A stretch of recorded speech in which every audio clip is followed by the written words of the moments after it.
nom du Père et du Fils et du Saint-Esprit. Amen. De l'Évangile de Jésus-Christ selon Saint Jean au chapitre 21 au verset 1 à 14. En ce temps-là, Jésus se manifesta encore aux disciples sur le bord de la mer de Tibériade. Et voici comment. Il y avait là ensemble Simon-Pierre avec Thomas appelé Didyme, c'est-à-dire jumeau, Nathanaël de Cana de Galilée, les fils de Zébédée, et deux autres de ses disciples. Simon-Pierre leur dit, « Je m'en vais à la pêche. » Ils lui répondent, « Nous aussi, nous allons avec toi. » Ils partirent et montèrent dans la barque. Or, cette nuit-là, ils ne prirent rien. Au lever du jour, Jésus se tenait sur le rivage, mais les disciples ne savaient pas que c'était lui. Jésus leur dit, « Les enfants, auriez-vous quelque chose à manger ?»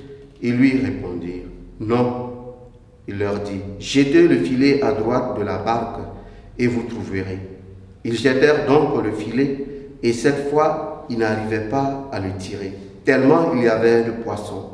Alors le disciple que Jésus aimait dit à Pierre, « C'est le Seigneur. » Quand Simon-Pierre entendit que c'était le Seigneur, il passa un vêtement, car il n'avait rien sur lui, et il se jeta à l'eau. Les autres disciples arrivaient en barque, traînant le filet plein de poissons. La terre n'était qu'à 100 mètres. Une fois descendus à terre, ils aperçoivent disposé là un feu de braise avec du poisson posé dessus et du pain. Jésus leur dit, « Apportez donc de ces poissons que vous venez de prendre. » Simon-Pierre retourna et tira jusqu'à terre le filet plein de gros poissons. Il y avait 153. Et malgré cette quantité, le filet ne s'était pas déchiré. Jésus leur dit alors, « Venez manger. » Aucun des disciples n'osait lui demander, « Qui es-tu » Il savait que c'était le Seigneur. Jésus s'approche, il prend le pain et le leur donne. Et de même pour le poisson. C'était la 3e fois que Jésus, ressuscité d'entre les morts, se manifestait à ses disciples. Acclamons la parole de Dieu. Louange à toi, Seigneur Jésus.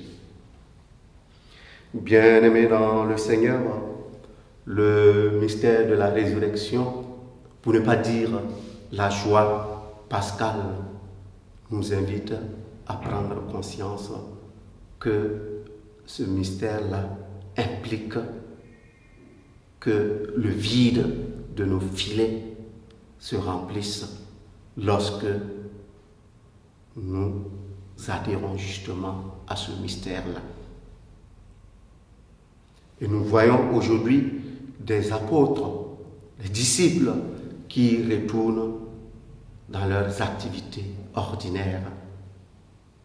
Et je pense que cela doit être une clé pour chacun de nous. Nous n'avons pas à découvrir le Christ dans l'extraordinaire, dans le merveilleux. Nous sommes invités à découvrir le ressuscité dans l'ordinaire de notre vie, dans nos activités quotidiennes, notre travail de tous les jours. C'est le lieu où nous sommes appelés à découvrir la présence du ressuscité. Et lorsque nous faisons justement cette expérience du ressuscité dans notre activité, c'est là que nous devenons capables d'expérimenter comment est-ce que nos échecs sont transformés en réussite en sa présence. Comment est-ce que nos filets vides se remplissent lorsque nous faisons expérience du ressuscité. Au cours de cette journée, nous allons demander au Seigneur qu'il fasse grandir en nous cette espérance qui naît de la foi au ressuscité, ce ressuscité qui nous apporte justement la joie pascale, la joie de la rédemption, la joie du salut. Loué soit Jésus-Christ.